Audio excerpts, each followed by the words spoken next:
for understanding the communication subcommittee is looking for. Yes. Or, yeah. So we had updated our project cost page to kind of walk the community members through the process that we take. We get, after schematic design, we went out, we got numbers, the cost estimate came in over, so we value engineer. We kind of have walked through that. We just didn't have the final numbers for after design development, what they came in at, and then we value engineered. So we just want to be consistent in the language about, okay, we put it out, we got numbers, we were X over, Right. and then we had to value engineer, and we got back under our budget. I think we had also talked about putting up the budget as it was approved. So that, like, the budget we used pre-referendum with those line items, just getting an updated one front and center on that page, just so that the community can see we're still under, we are under budget. That 5-line item. Yes. Sort of percentage budget. The Yes. one that was like, okay. And that we had some tweaks because the state reimbursement changed, and then, it has gone through a number of iterations, and now that we are going out to bid and past design development, we can have those numbers, and then I guess we can see where the bids come in. Okay. So maybe we can get together to kind of talk about what that looks like. Sure. All right, great. Thanks. Any other website suggestions? I think just using the front page is like what I think you're getting to, Ira, just giving the community updates as much as we can. And we can also probably utilize our Facebook page a little bit more and saying, events happening, this, if you're going to the library, avoid the campus between 2:30 and 2 and 4, basically. So I think the more information we can get out, the better. I think we'll have to do is redo the schematic map for people to park. Because we don't really have that latest one working in years. You have a big detailed one that used for, you guys, can you just get schematic, you don't get a block, say here's where you go if you're a visitor, here's the entrance to the building and stuff like that. Yeah, they've done a nice job. Mason has redone a couple times a map that we're producing and putting out there that has, it has a map key on the bottom and says if your construction, not that it's relevant, but construction drives here, students drive here, drop off parents drive, and they all have different color. Yeah. So we have that map that we're producing, and that's both in our newsletter to families. We've gone out several communications relating to transportation and parking, and something we're going to use on Thursday night again in our You doing video of this too? We're recording it and then going to redistribute that to the recording as well. Yeah, and when that's done, so we'll link that onto the website too. So. Great. And I want to differentiate too between the school drop off Right. and the community events that can be up here, just because on that map that you're talking about, there are a lot of arrows, but those are relevant to Cool. parents dropping off. And Right. those maps can be a little bit confusing. There are a lot of arrows. Mhm. So I just don't want the community to be like, all right, every time I go to the high school, I have to go around the building. Right. Like we need to clarify. Scott's and his team is doing a great job with their communication to the parents and students, and we need to do the similar one to the community. The simplified one for community. Yes, exactly. So whatever we have, you guys have over there. Or Yeah. whatever, just send it over to me and we'll just make it as easy as possible for people. So they, too many table of contents and insets. Trying to keep it easy for them. Yeah, my opinion, it should just be an overview of and it's like auditorium parking, Yes, student entrance parking, lower parking for overflow. exactly. And so it's essentially the same, except if you can't find a spot up top, you gotta go down below. We're still gonna have the football games in the back here. So that'll be designated parking. Yeah, so So the entrances have changed at all. nothing's changed in terms of the operational components of the building. It's just that parking is more limited, and you're like at Stu Leonard's, I like to say, you have to you have to go through all the different, Find a spot. you have to go through the different elements before you can get out of the store. So that's all it is. With dancing bears. Exactly, we just need that and some milk and free snacks around. Yeah. All right, I think that's it for that item. Next item is to review the updated communication plan from Tall Timbers Marketing. Ira had just given us an overview. It's the same thing he's been doing for us. The only thing, Ira, I wanted to bring to the committee's attention is you suggested 3 newsletters per year? Would we- Possibly. Possibly. So I just wanted to open that up for discussion if we think 3 would be necessary, or should we stick with the 2 that we've been doing? Just, that was really the only change in your communications plan. Yeah, I think it's based on milestones. If it's 2's fine. I mean, the only cost be added would be just the production, but no more additional costs for us creating and doing it. It would just be in terms of production. But if we get more and more people going to the website, that might minimize it. Right. But have one like, when we shot one for the groundbreaking, hopefully that should go out. And then, one around springtime. Yeah. But I'm thinking we might want to do a later one for summer again, and then kind of in between late winter. If there's enough activity to show what's going on, I look at it as part of a marketing effort as much as communication. Saying, here's what your monies are doing, here's where we are, we're on schedule, stuff like that. So it's more just keeping people in the loop. It's just a suggestion. It's not necessary. I'm just thinking if the budget's here to do it, it's just gonna be passed through. I mean, I think evaluate as we go, I guess, at some big point where there's confusion that we need to clarify further. Yeah, that's what I Use mean. that as another option. Yeah, every house has to be aware of something. Right, exactly. Or it seems like there's some emphasis on the neighbors. They might get a separate communication. If that, I'm hearing more and more of that might more communication with them in terms they might have here in the neighborhood, some get their dedicated page on the website. If you're a neighbor, always go here for any latest stuff. And that's what I was thinking that, plus other people, but if that's gonna be the issue. But, with noise abatement, things we don't know, with neighbors might pop up or not. The more you're proactive, at least you'll be dealing with, kind of stuff that, like, I call it nonsense, but nitpicky stuff you don't want to spend time on. Looks like Wendy has her hand up. Oh, actually, Ira kind of adjusted it, but people have reached out to me from the neighborhood communities asking me about the project and stuff. So I think what Ira just said is very important because it has come up that the neighborhood around is asking a lot of questions. So I was directing them to the website, but I agree with Ira. I think we probably should have something on that website that would be separate just for the neighborhood because it is coming up. What kind I of, don't know if anybody else has been contacted or anybody else has heard of anything, but just thought it would be something that we should do. what are you hearing, Wendy, just in general here? What kind of questions are you like in general? They don't need to be specific, but. I mean, it's not really questions. I guess the neighborhood is buzzing about the construction, what's going on. I mean, I don't know if they're like direct questions. I think they're a little bit more complaints. Are you collecting the questions, Wendy, what they're asking? I mean, I have screenshots of things that are flying around social media. Yeah, because people start making stuff up. Do you want to? So that's why I felt like it wasn't something but I guess I just figured I would just bring up, I think there needs to be more communication from our end to address the neighborhood. So if we sent something around a postcard, said, world updates for you in the neighborhood, which includes whatever its size is, go to this landing page and you'll get an update. And then we can work with Devin if there's anything that's coming up, but we up front can say, here's some questions that might settle down. 90% we can answer the Q&A right up front on that page. But here's the page to go to. And if it's really serious, they can always contact you. Yeah, and I mean, our office has fielded calls and emails. It's really like a point in time. Something's happening with, the trucks are over there, or the wind is picking up today. So it's kind of like we are dealing with them as they come in. I've given Nelson and George's numbers out so people can contact people that are right on the ground and get some immediate response. So we have been seeing that, Wendy, as well. We're trying to, obviously those are priorities because they're impacting them immediately. So we are, responding appropriately. So there's stuff that might be Monday, it's a little windy and noisy, dust kicks up kind of thing. The other is, are you getting any standard questions that you can't have to keep answering the same?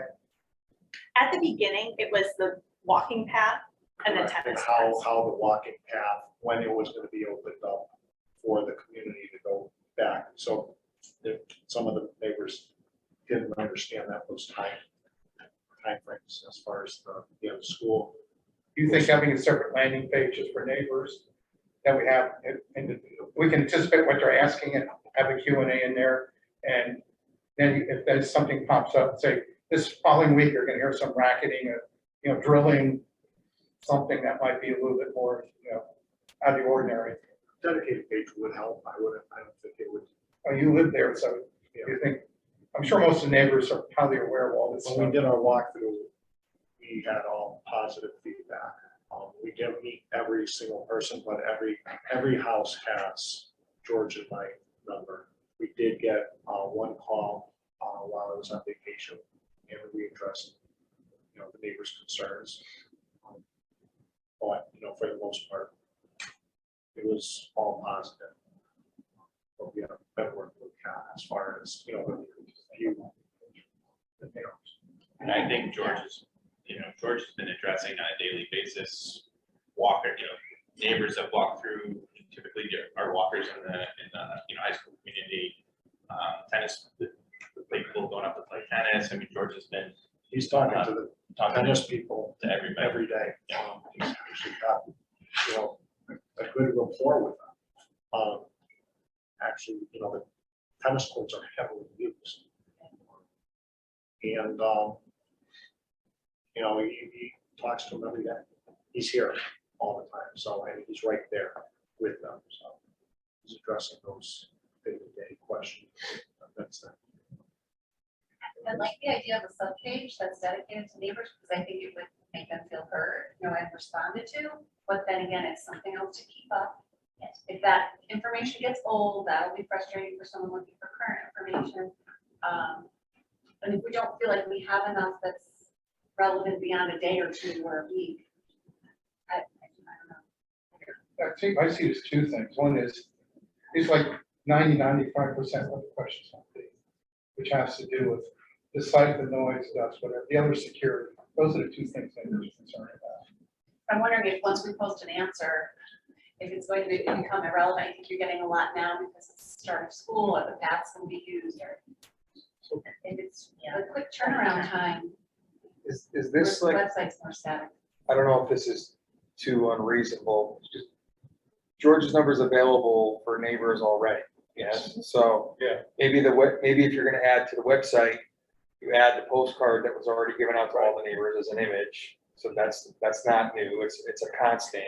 And it says for assistance during the workday, please contact, our and again, I don't want to suggest something that's unreasonable, but please contact the O&G Superintendent George Gibbons. And then if George is getting the same question over and over again, that might be time for Nelson or George to communicate with Kat, and you could put something on the, like if it's a recurrent, like what I'm hearing is a lot of the things are moment in time concerns, like today is really dry and the dust is kicking up and going towards my house, or there's soil compacting and it's really loud, right? These are the kinds of things that will come, but the answer might be, well, that's going to happen for the next 4 hours, then we're done for.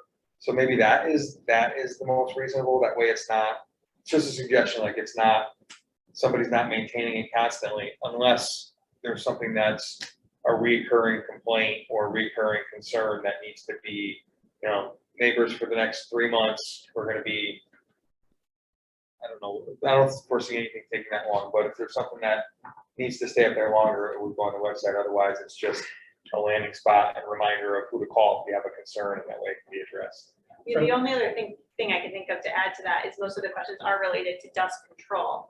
So I could put our dust control measures that we've been doing, which is typically my response to these emails. I just don't think we would have enough for, like, to your point, to keep up to, everything fresh. And I just don't know if we have that content, but A little like corner or Yeah. something, neighborhood concerns with that graphic, so maybe they recognize the postcard or something. totally, I think, And then it pushes them to get the answers they want, which is an immediate answer Yes. from somebody who is on the ground.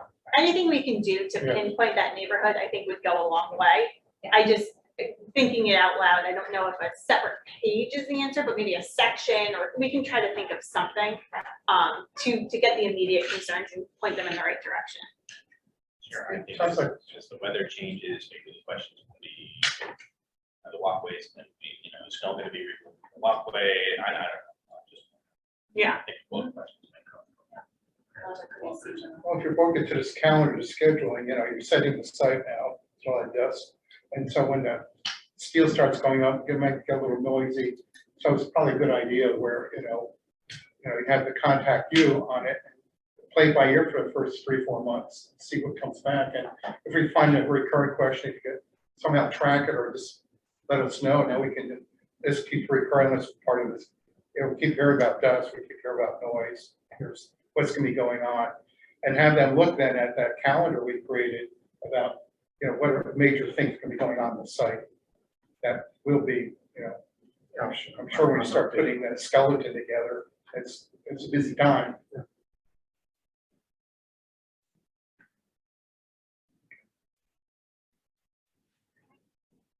We'll move on to the next one, which is to discuss the FHS Building Committee Parent Forum. Thanks. So we had a meeting last week on Friday with all the administrators at the high school, along with our professional partners from various, from each respective group. It was really productive. We are geared up. We've sent 3 reminders to families over the course of, we sent them all the way back starting in the spring with our spring newsletter, sent one at the end of the school year, and then we've sent 3 over the summer, including one today with the Zoom link again, hyperlink and a reminder, join us at 6 o'clock. Tomorrow we'll record it and then disseminate afterwards as well. So if people don't make it, we'll make it available like through our Friday folders. I'll send it to Kat to go on the website. So I'll just take a couple minutes to kind of walk through the format of what that looks like.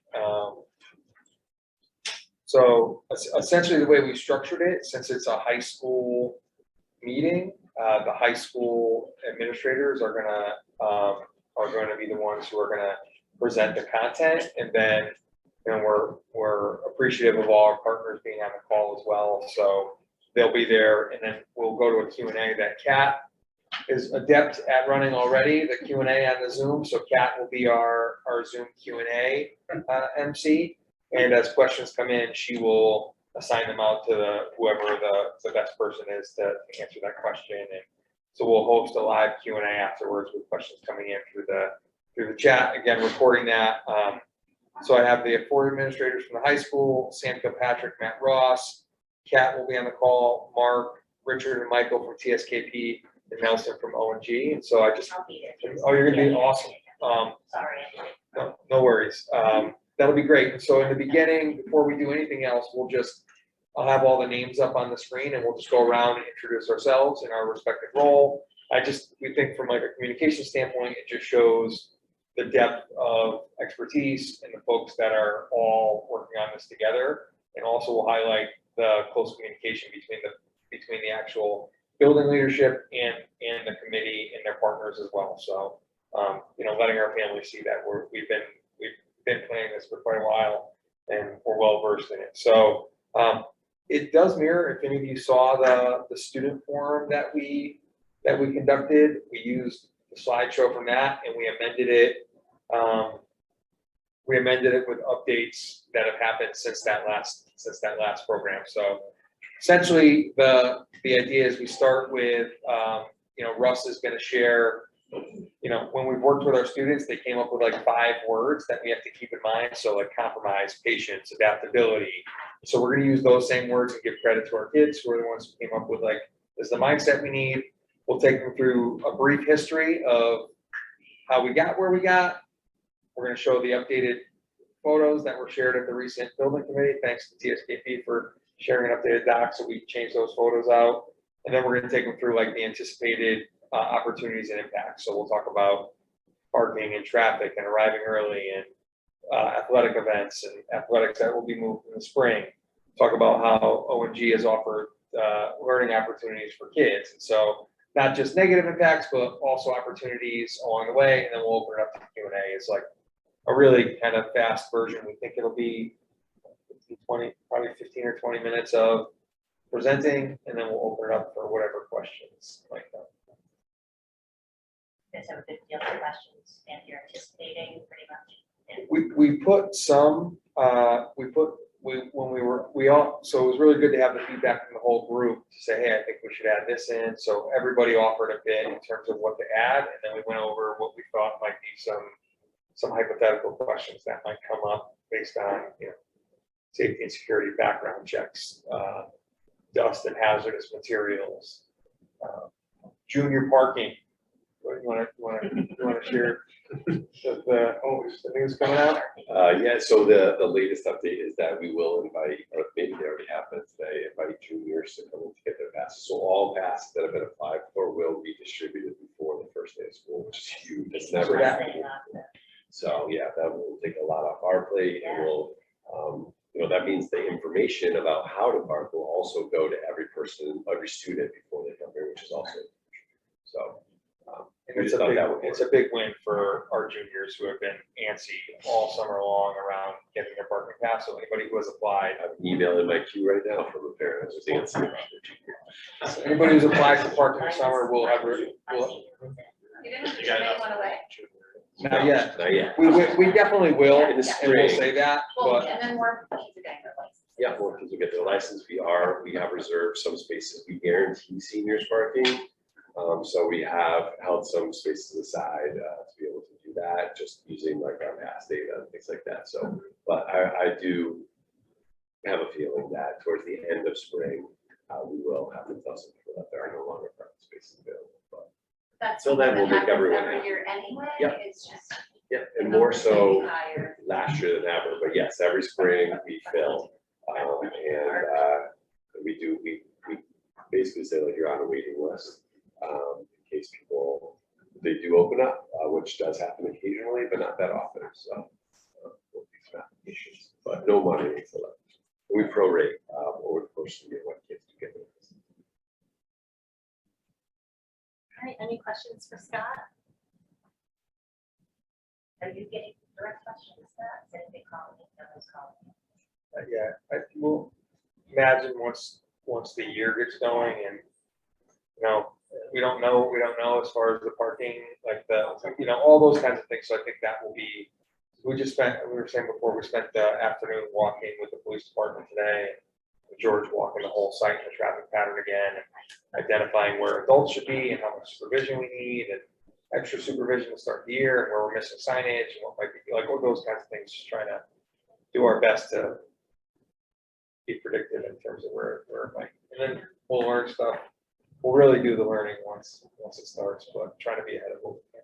Even asked us in our form that we get, did you read our information? They made us check it out. And we have to get forms and read all our stuff. Just make sure. Scott, are you pushing people to take the school bus to kids? A little bit more? Yeah, I think that's going to be that's something that we've seen a trend moving towards less and less kids taking the bus over the past few years. With COVID, you think? With COVID, yeah. So at the high school, we don't know the answer for sure, but we were between COVID and then also like family work structures have changed a lot too. Sure. Like people, so maybe kids were getting access to a family vehicle much sooner than they used to because now their parent no longer drives to work every day and they're working remotely, those kinds of things. So we had more demand last year than ever before for parking. Lynn's been doing it for 30 years. And we had 30, 40 kids on the wait list that we weren't able to accommodate. That was with a full lot. So, Right. So probably a little bit of both. So. No extra credit for taking the school bus. Huh? It's No. more environmentally friendly. Are they more into that now? I don't know. I would think they would be. Yes. I don't know. I've done Butterfield to talk about it in her class. Okay, so the next item is to discuss the groundbreaking ceremony. And I will just say we have just over 15 minutes before our next meeting starts, but you will see with your agenda is something that Ira has put together for what he's thinking for the program and potential handouts and everything. So Ira, if you want to just give us a high level Sure. overview of what you're thinking. I will avoid going through the weeds. I've been involved in a lot of groundbreakings. Most have been pretty dull. You hand out hard hat, shovel, thanks for coming. buildings going up. I look at this as a celebration. What I did, where I am, went back to the history of public schools. Actually, it's a book called Farmington for years, and one Unionville. And trying to find out, where the high school started. Actually, the high school was in Unionville. It's really, the population center, Farmington, was really Unionville. Unionville, we tend to think of was from Farmington, and that was 1947. And so that's kind of a brief history. So Unionville always had a big population, but the name was agreed to stick with Farmington because it was an older name and so forth. But and going back, the first public schools here were in 1706. And in other words, let me overview this, is that I don't want to do like this, go down memory lane. I want to give context to the rich history of supporting public schools in Farmington. And that, so I look at this in terms of past, present, and future. It's easy to celebrate, we're putting a building up with the investment we're doing, we should always talk about that. But giving context to people who live multi-generationally in this town, who've been to the schools at all different phases, engages them in the idea this is a community project, not a school for just 9-12. And I just find it's a perfect marketing opportunity to market to community to schools, and to lose that in a groundbreaking would be a missed opportunity. I know you probably don't understand all this. So the way I looked at this and saying, okay, what are the components without doing it? I don't think we should spend a lot of time going back to 1706, which really went up.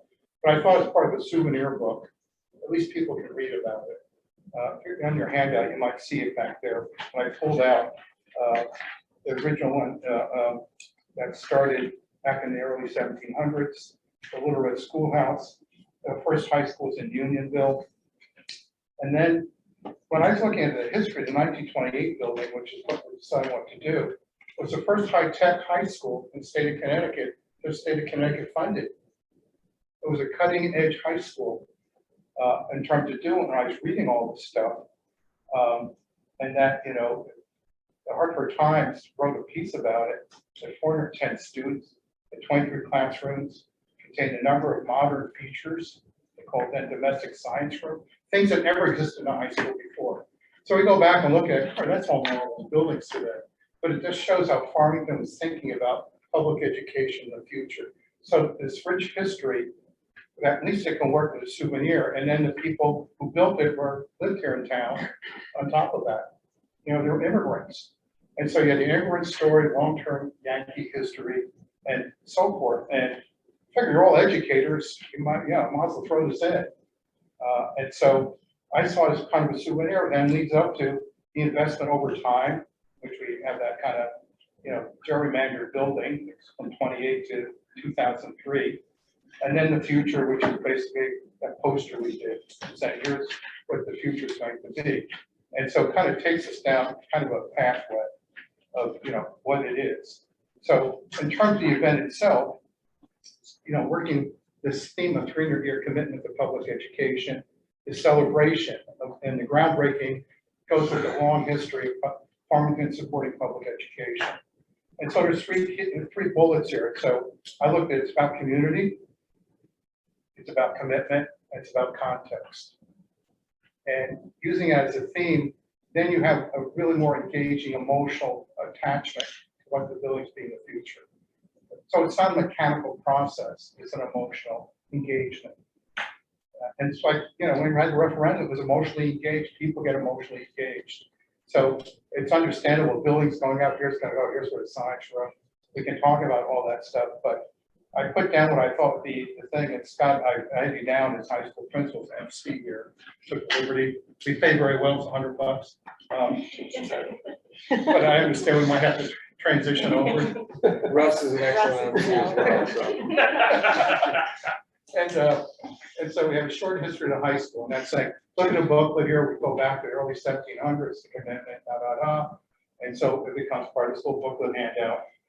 And then we have the dignitaries, and I think you want to keep this really short. I went to one last year, it went on for 2.5 hours. And by then, there were 3 people left. They didn't take their shovels, so it was like, this is not what we're not going to do this. And so you have to decide, you want to say something for Kathleen, I think this would be nice to say something. from the owner's rep, just acknowledging them. Maybe Kathleen saying a few words or the board chair, getting up there as a guest speaker. So acknowledge the architect, stand up, take a bow kind of thing. And then you have the council chair say, you want to show the major elected bodies that you're committed to, say a few words and say, thank you, and the board of ed chair and the building chair maybe be in there too. And if possible, I invite the governor, lieutenant governor, this is a big event. And, you know, there's states giving money to it. Let them show it's a partnership. You know, they regulate this building anyway. So you want to have them, they can't come with Commissioner of Education. Your state senator, I'm sure they're going to show up anyway because politicians locally always want to show up.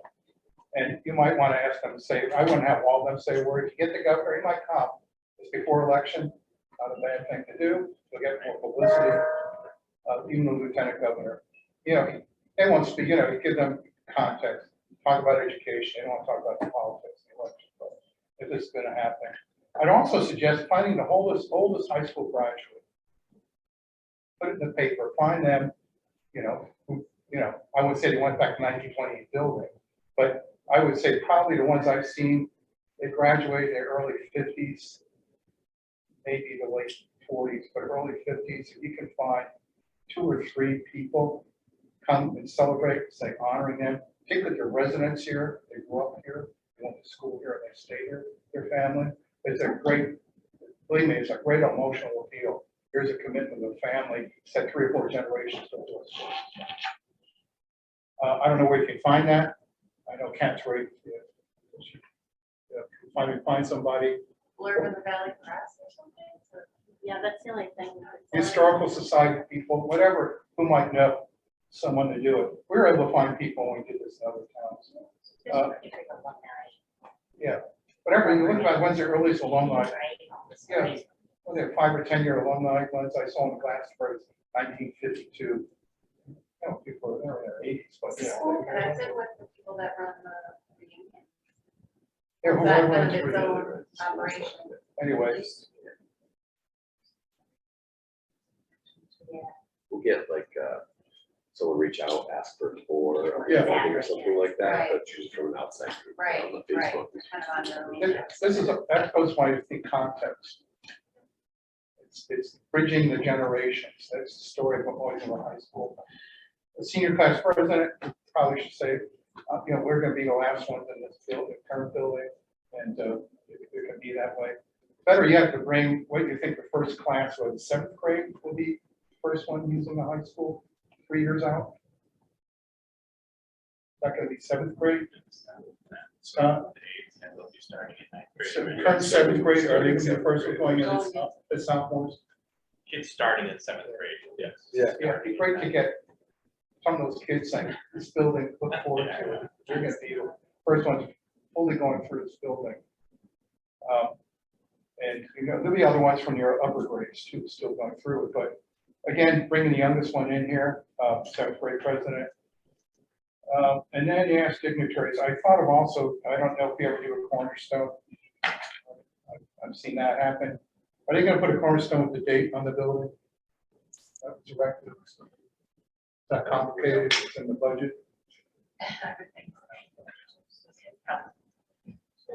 Well, I have in our high school. If it's, you know, you had additions, it's tough. I mean, 28 building have a cornerstone over there. But it's that, or you put a time capsule. So we take whatever's today, put a 50-year time capsule. And part of the thing, so it was about 50 years. I went back, we put one in my elementary school 20 years ago. And because I remember being part of that, and they didn't remember it, I contacted the town I went, and they dug it up. And so it was all from Carl over 50, so that's why I went to school. So I That would be thought, something that you would have ready oh yeah, to do after this. what it is, it's a little, you put it by in front of the flagpole, put the word. Time capsule we've inside. done where Hmm? I've done multiple projects where we do the time capsule during construction, and we've done them in auditoriums underneath the stage. Because usually you have a little cavity there, it's not exposed to the elements, Right, that's another. It's a separate event. and it's a separate event. Well, what you can do, this is why I thought engaging the community and the kids. Let's say we have a certain room for 25 objects. You post it out for the community and the kids and submit what they like to do and you select from that to go as representative from this time, put in there. And therefore it's comes, I went through a high-end contest, not giving anything away. What do you think should go in here? And that is the kind of thing that people get engaged in. From the early citizen, ones who lived here for a while. I know it sounds complicated, but it's really not. If we think this through, We could have shops. something that's little publicity. Create will that. have it. Or would you do it when the building's open? Yeah, it can do it, it's open, or you can just say, we're just temporarily, here's the contact. And so that's how I see doing it, and then, celebrating it. I don't know about Scott having a band, pledge allegiance and everything up front, or who should MC it? I thought he should. There should be several large posters you guys can create that show what the building's gonna look like on the outside, a logo.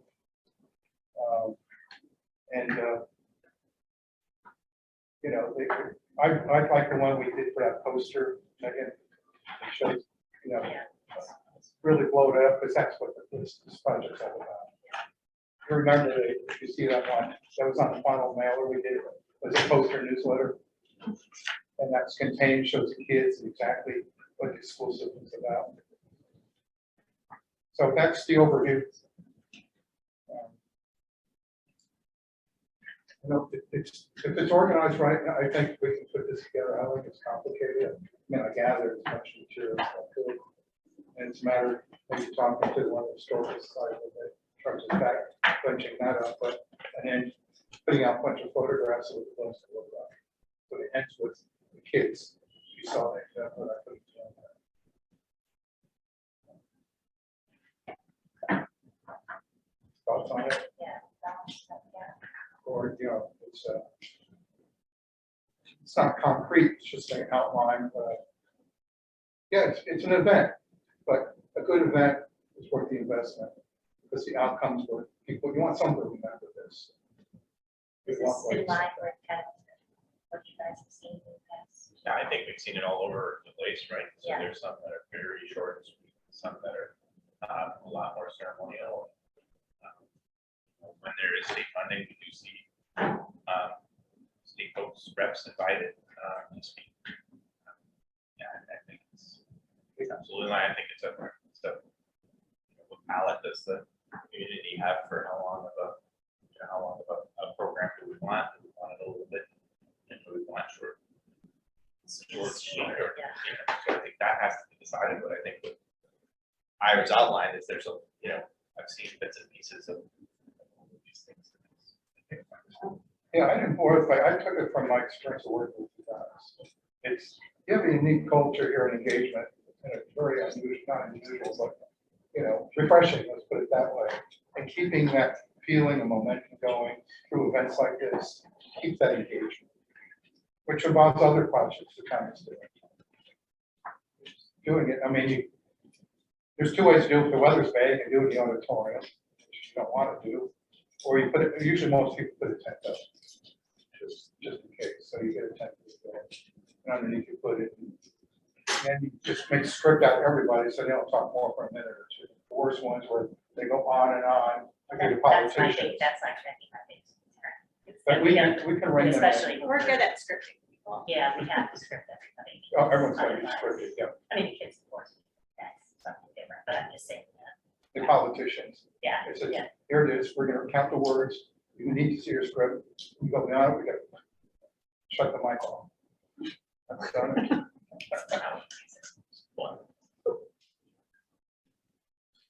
That's, What do you think? I know you had, Kat put on that you thought getting nostalgic here, it really wasn't. I wanted this context. Wendy, what do you think? Yep, sounds good. when we were talking about being nostalgic, I just didn't want the focus to be so much on the past and looking forward to the future. But I understand we have a long history of investing in public education, and this is a proven, with this building. So I think as long as we tie it in, I think that's, when Ira explained it to me in context, it was a little less concerning that it wasn't gonna be, here's a walk down memory lane. Instead, you know, let's take a nod to how much Farmington cares and values their public education and look forward to the new building. You know, you have the history of investing in public education. So just a continuum.